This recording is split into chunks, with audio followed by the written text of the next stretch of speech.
Well, hello there, happy innovators. How you doing today, huh? How's it going out there in the world?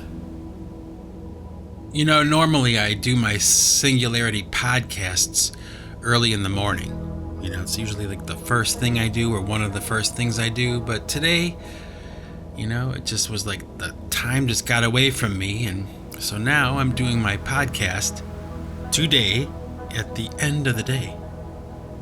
So, you know, it won't be too much longer before I have to stop and shut everything down and get on with my evening.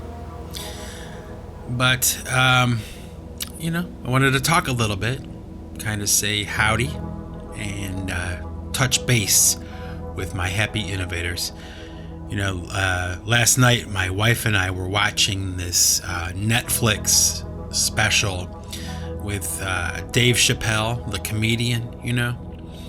And, you know, I'm not like a huge fan of stand-up comedy or anything. And I've talked about this before in other episodes, but I gotta say that I'm starting to kind of change, I think, a little bit. Change my attitude about stand-up comedy and stuff like that. You know, because it's not really just comedy. It's not really just funny. You know, it's more than that. You know, it's really an exercise of freedom of speech.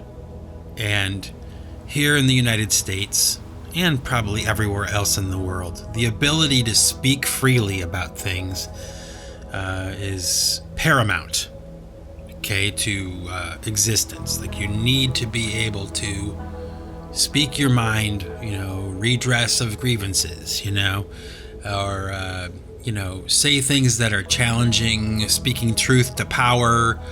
I mean, the list goes on and on. It's very important. And so we're watching this special with Dave Chappelle last night. And, you know, he's one of my favorite comics, okay? I mean, I don't know too many stand-up comics, but, you know, I know the basics, like Bill Burr, you know,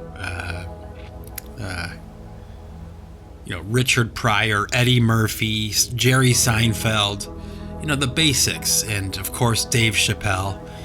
And I gotta say, I just think that Dave Chappelle stands out from all the other stand-up comics that I've seen. I mean, his monologue, really, because it's not really just a stand-up comedy routine with jokes and punchlines. It is so masterfully done and, you know, masterfully executed. And I gotta say, I had heard, you know, prior to watching this particular Netflix special with Dave Chappelle, Sticks and Stones, I think it was called. You know, I had heard about it. I had heard that it had caused some controversy or whatever. And, you know, to be honest with you, at this point, it's kind of like I don't really always believe that when I read that something is controversial, because really there's no way for me to really know if it caused a controversy with a group of people or something. It's like you hear that it did. That doesn't mean that it happened. Do you know what I'm saying? So I was kind of curious to check this out, you know, just to see how it was. And like I said, I'm a fan of Dave Chappelle already anyway. But, oh my gosh, I was just shocked at how, how funny he still is, okay? And, you know, I could tell, at least I think I can anyway, in my arrogant opinion, I kind of felt like he was really trying to push the limits, you know? Like, he was really rocking the boat with this monologue that he was doing. And, you know, it went for like an hour and a half, I think, or like, I don't even remember now, like 2 hours. That's what it seemed like anyway. But it was fascinating, you know, this exercise in speech, in the words that we say, you know, and the impact that words, just words, strung in a certain pattern or in a certain order can cause so many different emotions, like the message that someone gives can impact our emotions, and some of the stuff that Dave Chappelle said, I have to be honest, was like, mildly offensive, right? To me, okay? But that's kind of like the point, right? Like, and he kind of expressed that, in his show, that when a stand-up comic comes out onto the stage, okay, there's a certain kind of like contract, like a silent agreement, right, between the audience and the performer, that the audience is there to laugh and to be challenged and to have fun, okay, and the comedian, right, is there to say things that will make people laugh and make people react and probably have a good time, right? That's the idea. And never before really had I ever really thought about that until I watched this Dave Chappelle show, because it's kind of like, in lieu of all this stuff that's happened in the United States over the past 4 years, like the Me Too movement and transgender rights and just, all the stuff that's on the headlines and the front pages and like all the things we're not allowed to say and the things we're not allowed to talk about. I mean, it's just, we live in this time when that is the case, okay? And for better or for worse, that's the way it is here in the United States right now, at least from my limited understanding, okay? But what was interesting about Dave Chappelle and the way that he was talking was not just that what he was saying was controversial or offensive to people, okay? But it wasn't like he was picking on one group of people or excluding another group of people from his shots that he was taking with these statements and the things that he was saying, these jokes, right? He doesn't make jokes about only certain people or, only certain things. He can talk about anything, and he can make fun of anything. He can make a joke out of anything, right? And I thought that was impressive. It was impressive to me. Like his dialogue and the things that he said, even though I don't agree with everything that he said, and like I said, some of what he said was actually offensive to me. And some of it, I think he was just flat out wrong, That's okay though. See, like in that context of a stand-up comedy show, it is okay. It is acceptable. It is not, and it should not be, this ultra serious thing. It should be a sense of really, at least as far as speech is concerned, like anything goes, and pushing the limits and testing the boundaries and, kind of like, I guess, seeing what people may or may not tolerate, like how far can you go with your speech? How far can you go with your message, before someone gets offended and storms out of the room? And the point was really at the end of this special, after watching it really, my thoughts were like, we should never censor stand-up comics. And I don't know about anywhere else in society, okay? I'm not here to talk about that. I don't want to debate that. But when it comes to a stand-up comedy routine where the agreement between the performer and the audience is really kind of like anything goes, it's all a joke, it's not serious. The point is to be equal in your mockery or your comedy, and what you aim at different groups of people. I mean, I'm probably not explaining this as clearly as I could, so I apologize for that, but I felt like I really wanted to talk about it today. It kind of signals to me a change that's coming in American society, where we can all agree on certain things, regardless of our politics or whatever. There is common ground to be found with all people in America and with all groups, at least I feel that way, and apparently Dave Chappelle feels that way too. I would highly recommend you watch Sticks and Stones, with Dave Chappelle, the Netflix special, and judge for yourself. That's what I would recommend. But immediately after, it was kind of funny, immediately after my wife and I watched Dave Chappelle, we saw that Bill Burr had a Netflix special as well. So, I'm a fan of Bill Burr. I think he's actually pretty damn funny. And not everything he says is funny, and, there's certainly times when I just have to turn him off because he gets so negative sometimes, but he is really funny, at least to me. And so my wife and I were watching his special too, and he had kind of like a whiff of what Dave Chappelle was doing too.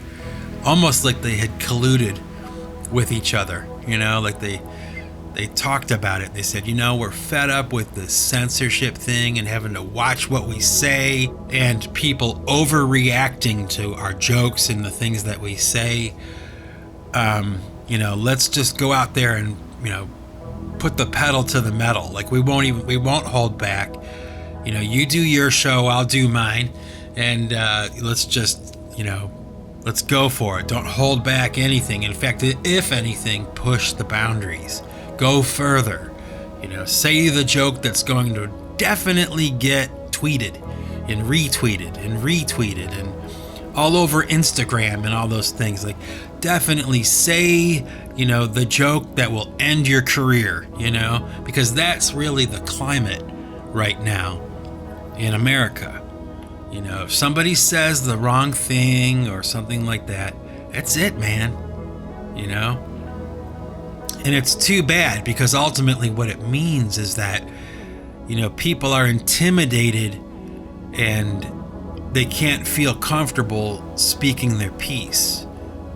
And, I don't care what your politics is. I don't care what your belief system is, what myths you subscribe to, or, what allegiances you have.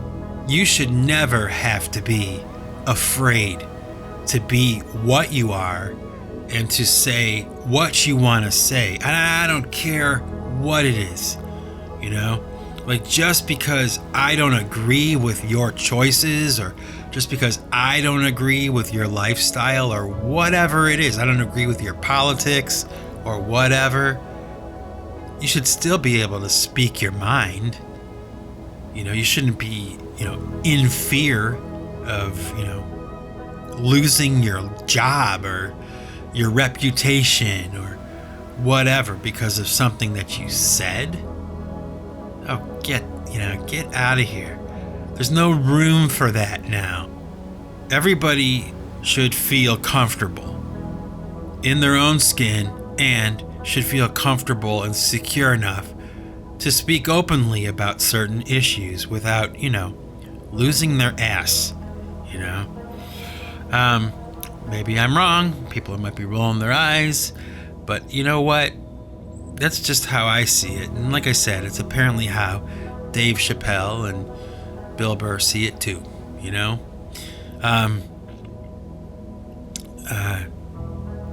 But I will say this too, that, after watching both the Dave Chappelle special and the Bill Burr special, I think the Bill Burr show was called Paper Tiger. And yeah, that's what it was called. And, you know, more than anything else, like more than just the laughs and the humor and the entertainment of those two shows, what was more important to me, I guess, what stood out to me the most was that what I see happening is something that I think over the years I've seen happen before. Now, I'm almost 50 years old. I'm 48 years old. So I've lived enough life to, you know, watch this pendulum, the social pendulum, swing from left to right. You know, year after year, decade after decade, the pendulum swings the other way, you know? So you're probably wondering what I'm talking about, right? But I'll explain it. Okay, you had, let's say, the Clintons back in the 1990s, right? Democrats from Arkansas, so, and charismatic too. So, Bill Clinton was, you know, far left. You know, the pendulum swings to the left, and our culture follows, you know. It goes in that direction, and the Democrats have their time, you know. But, you know, eventually that pendulum swings all the way back to the other side, right? To the right. But if you're a fan of the left, don't worry. Just hang on, because that pendulum will swing back over time, over a few years, maybe 10 years. That pendulum will swing back to the left. And if you're a fan of the right, don't worry. Just wait a little bit longer, because that pendulum, oh yeah, it's gonna swing right back to the right again.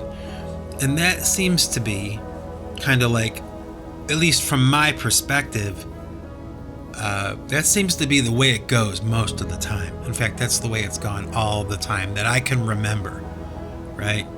And that's a very good thing, okay?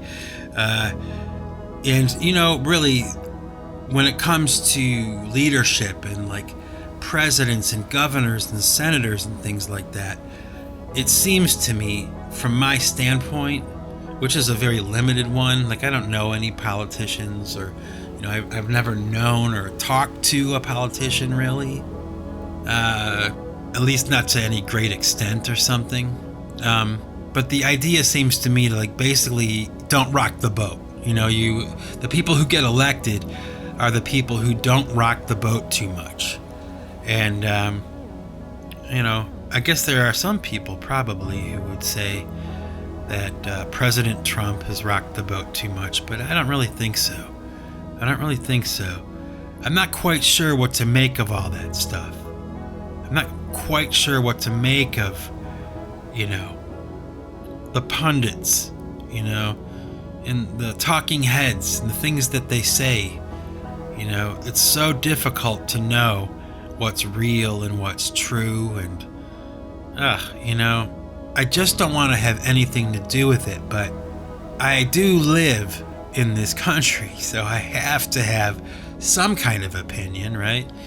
And I'll tell you what, and I've said it before and I'll say it again, this election cycle, this campaign cycle that we're entering right now for the 2020 elections, oh my gosh, is it going to be tumultuous here in the United States? I mean, it already is. I mean, in some ways, I suppose it could be argued that ever since President Trump was elected, it never really stopped, you know? It's amazing. You know, it is amazing. And in some ways, it's really kind of disappointing, too, that, you know, the country I live in, man, this country that I love this country. I love America. I do. Wow. It's really in some serious trouble right now. I don't think I've ever seen anything like this before. And it's only going to lather up even more than it already is. I mean, it's going to be, wow. You know, cutthroat politics, man. Just... mudslinging? Oh boy, it's like That's an old term. They're going to have to come up with something new. A new word to describe what's going on in this election campaign, because, oh boy, it's just rough here. Anyway, I'm going to get a sip of my coffee and kind of try to think of something that maybe a little bit more positive. Hang on here. I don't have a coffee mug today. I have a cup of Dunkin' Donuts coffee here. I love Dunkin' Donuts coffee. They make the best coffee. They're better than Starbucks, in my opinion. And I'm going to take a sip. Hang on. Yeah, maybe 2 sips. They have like this little plastic lid on the cup. And it's like one of those sippy cups, like for little kids. So it's kind of great design, I guess. Anyway, since I'm on the topic of, films and stuff, entertainment that I've recently, taken in, I watched this movie a couple nights ago, actually. It was another Netflix movie. It was called The Tall Grass, okay? And don't worry, you don't need a spoiler alert or anything. But this movie was really good. I mean, it was really good. The critics, didn't like it or whatever. I've kind of checked it out a little bit. The critics were, negative and, kind of like, I think, wrong, I watched the film and it wasn't that bad, But the reason that I'm bringing it up is because I was watching this film, and about halfway through it, I kind of thought to myself, this movie is like hell, like The Place, hell, like it kind of just occurred to me, or, came into my mind, like, this is what hell could be like. I won't say too much more because I don't want to ruin it for anyone, but watch the movie and see for yourself. I just kind of, like, I don't know. It was just like the camera angles and the story and the lighting and the faces of these people and, what they were encountering and stuff. It wasn't a typical horror film. There was a little bit more going on. I guess it was based on a novella by Stephen King, but a lot of the Stephen King books, or I should say, no, not the books, the movies that came out, the Stephen King movies like Pet Sematary and Cujo and Creepshow and Thinner and It, with the exception of a couple of them, they really, at least in my opinion anyway, they are just so dated, and they could have been done better, and they were done at this time when film was being made a certain way, and what was scary then, back in the 80s or 90s, isn't really scary anymore. It's kind of corny and kind of cheesy sometimes, with, some rare exceptions. And there are some films that remain scary, no matter how old they get, like The Shining, it's still effed up. That's a crazy movie, isn't it? Isn't that movie awesome, though? And let's talk about that for a minute. That movie, The Shining, by Stephen King, the book, based on the book by Stephen King, but directed by Stanley Kubrick, right? I mean, you don't need me to introduce it to you, It's like, oh my gosh, can a movie be any better than that when it comes to being scary and weird? It's like, oh my gosh. What is it about Stanley Kubrick? Like, let's think about that for a minute. What is it about that guy? There's all these people who are making movies and stuff. They make films and they're all really talented and good, and they get paid a lot of money, and, they make classic films. But what is it about Stanley Kubrick that makes him different, really, than everybody else? I mean, is it like his sensibilities and his eye, how he sees a film in his mind, or I guess how he used to see a film in his mind, because he passed away. God rest his soul. Yeah, what is it about Stanley Kubrick that makes his movies so much better than everybody else's? It's one of those things where as soon as one of his films starts, you can tell just by the setup and the lighting that it's him. Isn't that amazing? I love his films. I do. He is a master at that. I guess he was probably one of those dudes who would fall into that category of mastery of what they were doing, because he's been gone for a long time now, and his films will live on. They'll never get old. I think about that sometimes. It must be extremely difficult to make a great film. Because there are so many stupid films that are available to see, but only a small, elite, select group of films are really timeless, and really, really well done. It must be one of the most difficult things to do. Anybody could make a movie. I could make a movie. You give me a camera and enough time and enough coffee, and I'll make you a movie. It'll probably suck, but I can do it. But to make something on film, to produce a film that is timeless and speaks to everyone and functions on many levels, it's wow, can you imagine? It must be so difficult. Do you ever think about that? Have you ever thought about making a film? Or have you ever thought about, if you did make a film, what it would be about? Something to think about. It's kind of fun.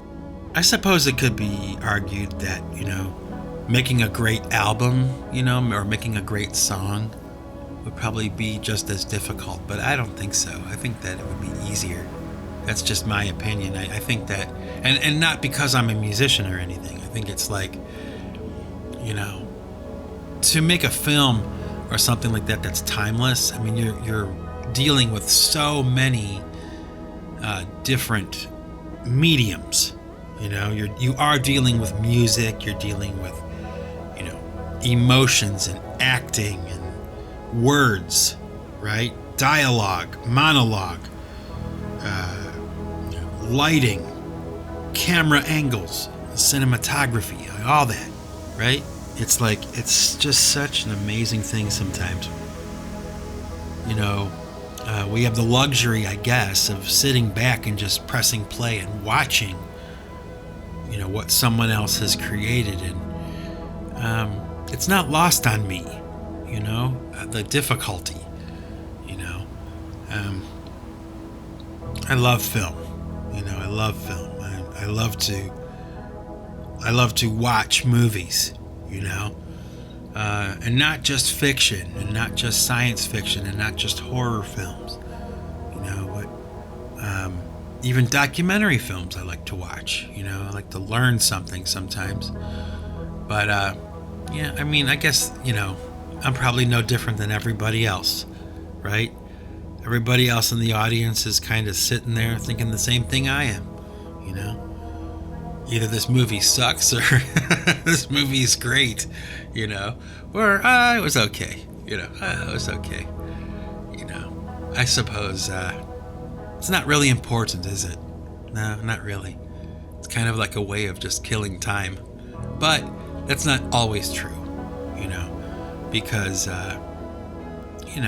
the idea, I guess, in life, right, is to always try to be learning something, right?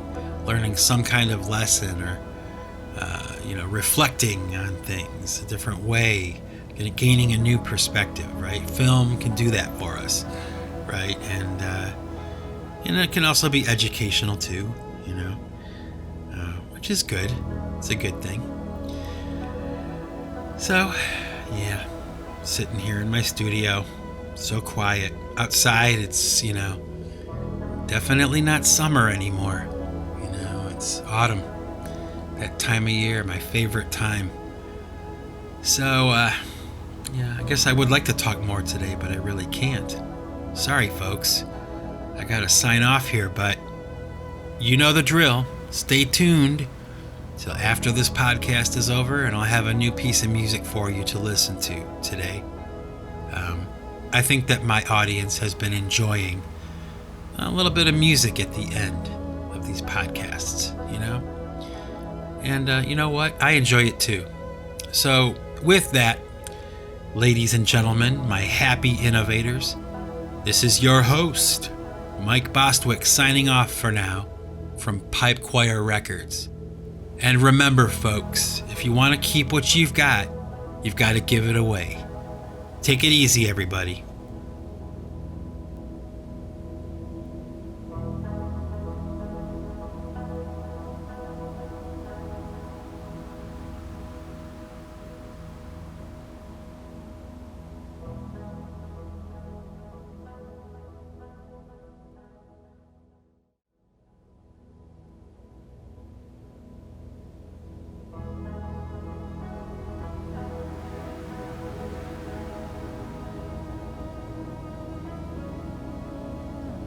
Hey there, happy innovators. You hung in there. Yay! It's happy fun time. We get to hear some music. And you know what I got for you today is a song that I did a long time ago. It's a song I did back in like 2016 or 2017. It's a song called Walking the Wall. And it's an instrumental track. It's kind of chilled out and peaceful and calm. Nothing heavy and abrasive today, just something chilled out. And it was one of those 24-hour songs. 24-hour song being a song that I recorded from beginning to end in one day. You know, I start out in the morning and I just start going, and then right around supper time, I stop, have something to eat. And then after supper, I go back and I edit everything. I take out what I don't want. I keep what I do want. I make this a little bit louder. I'll change this a little bit over here. And by the end of business that day, when the sun goes down, I have a completed instrumental track, right? Well, this song, Walking the Wall, is one of those. It was a lot of fun to make. Those 24-hour songs are usually fun because there's no room for analysis. You know, you just go. And whatever comes to mind, you know, pick up the bass guitar, whatever comes to mind. Pick up the drums, whatever comes to mind. I play it. You know, there's not a lot of overthinking of anything. So, without further ado, ladies and gentlemen, here's the song, Walking the Wall by PC3, a Creative Commons song available free for you to use in your videos and whatnot, without fear of retribution. And, so here we go, Walking the Wall, PC3.